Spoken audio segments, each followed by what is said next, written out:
outside the window, beautiful rice fields, and way back there in the background, you can maybe see there in that direction. There's a volcano. I mean, well, at least no, well, volcanoes, mountain. Right, so that actually reminds me, seeing it now, it reminds me a little of some of the things that Jesus has been saying this about his words, about how on the one hand he's trying to like, he knows, he's trying to calm them down, that your hearts be troubled.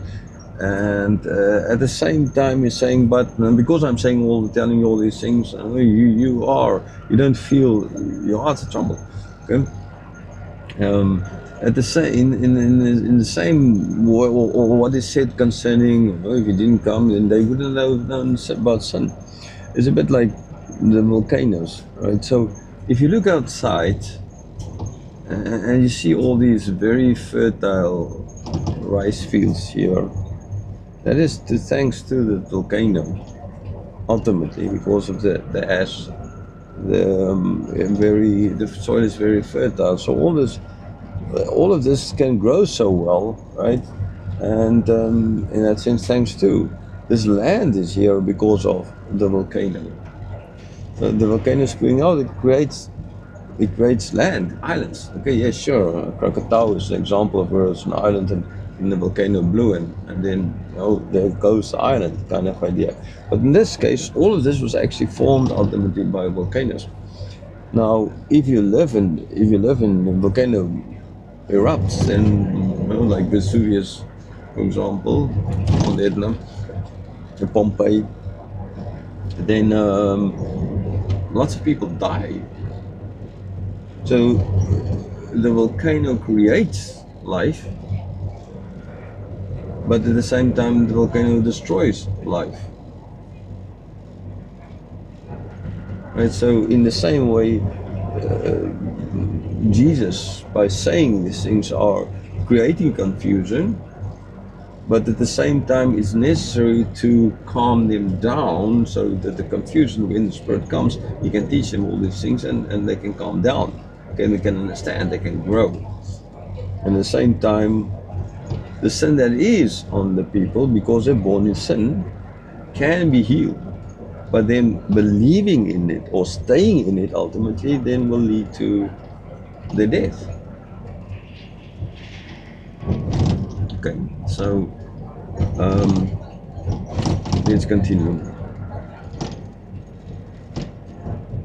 Verse 16. A little while and you will see me no longer. And again a little while you see me. Verse 17. So some of his disciples said to one another, what is this that he says to us?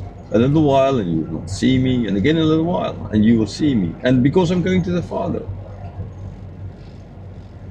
So they were saying, what does he mean by a little while? We do not know what he is talking about. And so Jesus is saying, okay, just so a little while and you'll see me, a little while you won't see me. Now that is just what Jesus said, a little while, so you see me, now a little while and you won't see me. So in other words, he's going to die, right? He's going to be in the cross and he's going to be in the grave, buried. That's all. That's a little while. It's not. And then they're going to see him again, okay, because he will rise from the dead. Now they did not understand, okay, about this resurrection thing. This was still to them in a very, very close book, this idea. So therefore they did not understand what Jesus is saying, but he had to tell them so that after it happened that they would understand. Okay, but Jesus knew this is going to happen and he was foretelling his resurrection here. So their understandable reaction to this is, what is he saying? What does this mean? This little while. And so basically they just repeat his words. And then they added this, because I'm going to the Father. Okay, so a little while ago, say no, and because, so is it two things in a sense related, or are they two different things here together? Right, so ultimately he is going to the Father. So does this little while is going to see me, little while not going to? Does this now refer to his death and his ascension? In the sense, it's okay. No, you're not seeing me, but then the Spirit will come, and then you'll see me again. Is he referring to that, right? Because so I'm going to the Father, and so you for a while, for those 10 days before the outpouring of the Spirit, right? You won't be seeing me, but then the Spirit will be poured out, and then you'll see me again, because sorry, because the Spirit will remind you of everything that I told you, and you will understand. Is this what Jesus means here, or is he speaking of his death, that little while of? Is this now, in a certain sense, there both can be at play here, okay, because of what our Jesus was speaking of. So a little while, yes, he's going to die, then he will rise again, so they won't see them, and then they will see him again. Okay, so that sure is death, and then is resurrection. Okay, sure can be at play, but then because John is adding here this words, I'm going to the Father, and Jesus been saying that the Spirit will come, and that the Spirit, so he can mean those little that little or those 10 days as well. So both can, in a certain sense, be at play. I don't think you need to see just that one only one needs to be at play here, and the other one can't be. Because yes, you don't see him physically, but that's because the Spirit is going to remind them of everything. So in that sense, they actually will be able to see him more clear than they can at that stage in time. And so they ask one another, what does he mean in verse 18? What is he talking about? Okay, what is he talking about? Verse 19.